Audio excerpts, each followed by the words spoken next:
একদিন হযরত আদম আলাইহিসসালাম অত্যন্ত অসুস্থ হয়ে পড়ে এবং তিনি মনে মনে ফল খাওয়ার তীব্র ইচ্ছা জাগে এবং তিনি সাথে সাথে তার ছেলেদের ডাক দিয়ে এই ইচ্ছার কথা বলে। তখন তার ছেলেরা বনের মধ্যে যায় এবং ফল খোঁজার জন্য। তখন অনেক দেরি হয়ে যাচ্ছিল এবং হযরত আদম আলাইহিসসালামের ইচ্ছার তীব্রতা বেড়ে যাচ্ছিল।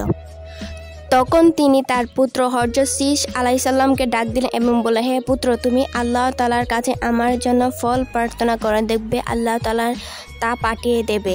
হযরত শীস আলাইহিসসালাম বলে, আপনি তো আল্লাহ তাআলার নবী, আল্লাহ তাআলা আপনার দোয়া সবার আগে কবুল করবে। তখন হযরত আদম আলাইহিসসালাম বলে যে আল্লাহ তাআলার কাছে কোনো ফল চাইতে আমার এখন লজ্জা করে। কারণ জিজ্ঞাসা করলে হযরত আদম আলাইহিসসালাম বলতেন, বেহেশতের সব কিছু আমার এবং হাওয়ার জন্য খাওয়া অনুমতি ছিল একমাত্র জাইতুন ফল ছাড়া।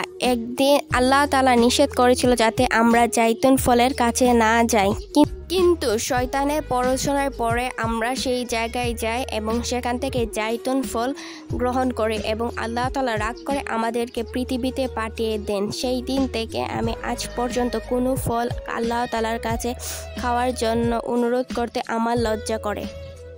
তখন শীস আলাইহিসসালাম হযরত আদম আলাইহিসসালামের ব্যাপারটা বুঝতে পারলেন এবং তিনি সাথে সাথে আল্লাহ তাআলার কাছে দোয়া করলেন যেন তার পিতার জন্য ফল আসমান থেকে পাঠানো হয়। দোয়া শেষ হওয়ার সাথে সাথে আল্লাহ তাআলা হযরত জিবরাইল আলাইহিসসালামকে হুকুম দিলে, হে জিবরাইল, তুমি জান্নাত থেকে হযরত আদম আলাইহিসসালামের জন্য ফল ওর সাথে করে একজন নারী নিয়ে যাবে।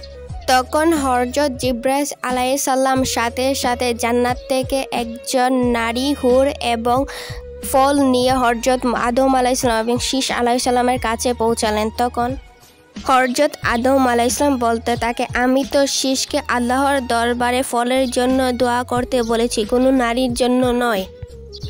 তখন জিবরাইল আলাইহিসসালাম বলে, হে আল্লাহর নবী, আপনি একটু শান্ত হন, তাহলে বলল এই নারীকে নিয়ে আসার রহস্য কি? তখন হযরত জিবরাইল আলাইহিসসালাম বলতে থাকে, হে আল্লাহর নবী, আপনার প্রত্যেকটা সন্তানকে আল্লাহ তাআলা জোড়ায় জোড়ায় সৃষ্টি করেছে এবং এক জোড়ার সাথে অপর জোড়ার বিবাহ দেওয়া বন্ধন সৃষ্টি করেছে, কিন্তু একমাত্র শীস আলাইহিসসালামকে আল্লাহ তাআলা একা পৃথিবীতে পাঠিয়েছে এবং তার কোনো সঙ্গী নেই। তাই আল্লাহ তাআলা হযরত শীস আলাইহিসসালামের জন্য আমার জান্নাত থেকে এই নারী হুর পাঠিয়েছেন যাতে আপনি হযরত শীস আলাইহিসসালামের সাথে বিবাহ বন্ধনে আবদ্ধ করে দিতে পারেন। তখন হযরত আদম আলাইহিসসালাম সাথে সাথে জিবরাইল আলাইহিসসালামের কথা শুনে হযরত শীস আলাইহিসসালামের সাথে ওই জান্নাতি হুরের বিবাহ বন্ধন আবদ্ধ করে দিলেন।